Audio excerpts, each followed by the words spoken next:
बेसी लिखल होय हां ते दुआरे मने में जी क्या हो जात के हां क्या से जे क्या ओ कैस ओकरे हम क्या तो कह दै हां छी तो हम कैसे कहै छियै क्या तो क्या तो बहुत कम छे यार हम कथो कह दै छियै कहू ना कान में लगेला ए राजन जरा आगे आ जाइए। अच्छा मगारी शिवाजी इस पत्र में लिखा हुआ है कि नागपुर में राजा नागेश्वर सिंह जी को एक पुत्री है। अच्छा जिस लड़की का नाम है सती नागेश्वरी। आज कौन दिन है? बुधवार। हाँ आज के 8वें रोज समझा ना? आज के 8वें रोज सुनो राजन, आज के 8वें रोज राजा नागेश्वर सिंह अपने पुत्री को यानी सती नागेश्वरी को अच्छा स्वयंवर रचाने जा रहे हैं। अच्छा इसलिए तो सारा विश्व में 52 किला में ये पत्र जा रहा है। बाबनो किला में पत्र राजा नागेश्वर सिंह दल। हाँ 52 किला में पत्र खिला दिया है। इसलिए डाकिया जो है ना तो पत्र में देखिए कितना नाम है पत्र है। इसमें लिखा हुआ है हिरनी वन जंगली बादशाह। अच्छा हमारा नाम से पत्र है। हाँ आपको भी पत्र दिया है स्वयंवर में आने के लिए। स्वयंवर में उतने लिखा था हिरनी वन जंगली बादशाह हो गया।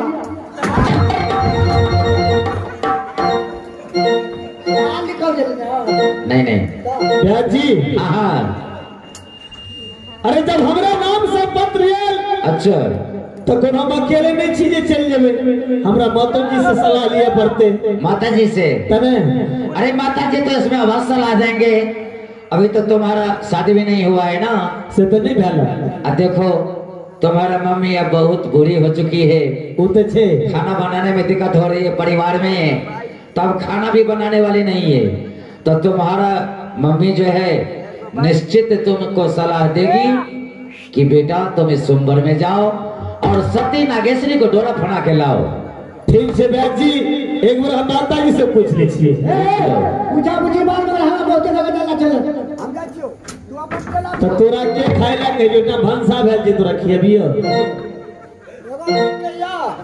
आपका तो जंगले में भटके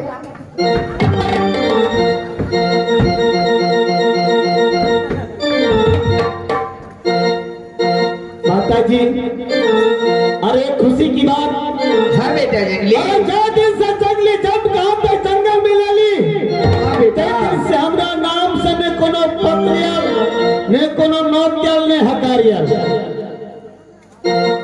आय राजा नागेश्वर सिंह अरे नागपुर से हमरा नामे पत्र लिख के भेजला अपना बेटी के संबर रचा रहे और उस संबर में हमरा अतिथि के रूप में मंगा रहे। तो हर की सलाह बोलिए बेटा जंगली प्रेम के चंडाल है राजा नागेश्वर सिंह। हम तेरा कहबत तोरा नहीं जाए के लिए बेटा वही ठाम हम लड़ाई कर ले जाए जे प्रेम के चंडाल है चाहे रावण है तो कथी कर लेते हो बेटा। अरे हम तोरा की कहा बेटा जब तक हमरा तोरा दिल की बात नहीं कहब तब तक तू हमार बात नहीं बुझबा। तोरा दिल के बात हम बुझे छी माता जी। अरे तू फिर चला गले अपना हाथ से जो हाथ पैर झड़का के तो हमरा खाना बना के खिबै छा देखिए हमरा दिल पर ठेस नहीं पहुंची है। बेटा जंगली हम तेरा आदेश नहीं दे बेटा नगर में जाए के लिए बेटा। ये भैया के बेरी ऑर्डर आ गई मैया जी।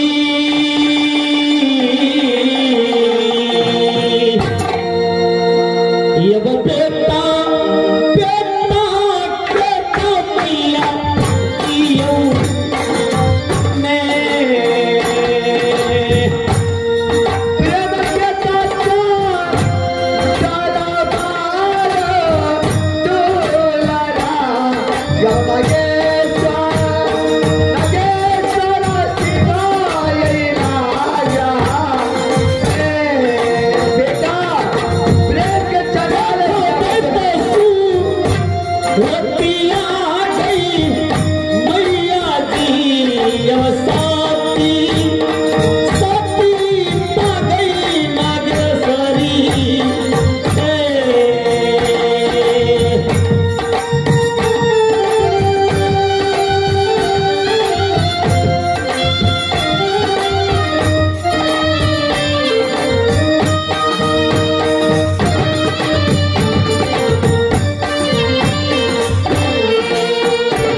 देरी ओ करवा गई मैया जी।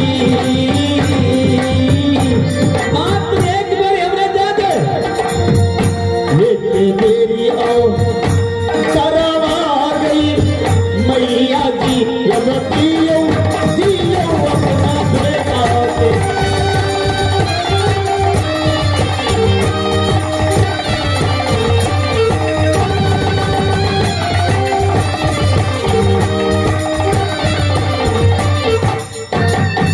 माताजी अरे कौन वही खाब हम लड़ाई कर लेने जाए छे जो राजा प्रेम के चंडाल हाथ हमरा गिर जाए। अरे हम तो सोबर देखा जे देश देश के राजा बैठा में आल रहा। अरे कम से कम उला में दर्शन तो भजन हमरा। बेटा जंगली अरे तू तो बुझे छे सती सिसवा के झाड़ झाड़ दुश्मन छे बेटा। ते द्वारा हम तोरा ऑर्डर ने दे बेटा। माता बनदेवी से पूछे छी यदि तोरा आदेश दे तो माता दे हमने दे बेटा तोरा। ठीक छे नानी की याद कर ही नानी अबै छो कि नहीं। बेटा जंगली माताजी यदि तू अति जिद करे छी बेटा तो तोरा हम सिर्फ 2 घंटा की छुट्टी दे छियो बेटा। 2 घंटा में सोमवार देख लेबै। कम से कम एक दिन का ऑर्डर देवी तब ने फिर एत दूर जेबै। 5-6 घंटा सोमवार में लगते फिर 2-4 घंटा आबैये में लगते। पूरे एक दिन के मोहलत है ना तू। एक दिन के छुट्टी जाए तेरा। हाँ माताजी आहे चलती से जइया रघुला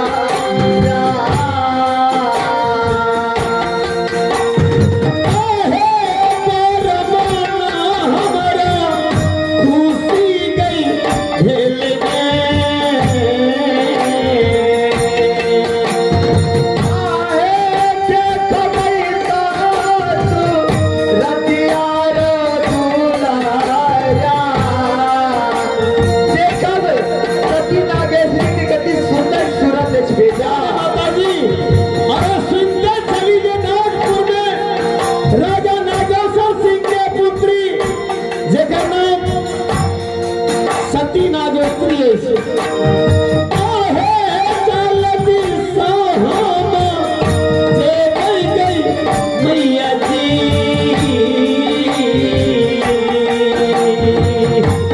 आवगिया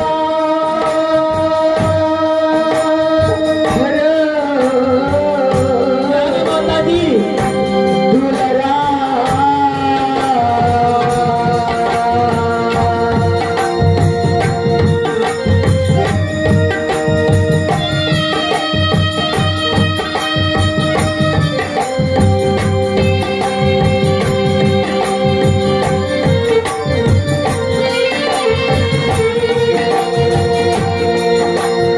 आरे मन तेरी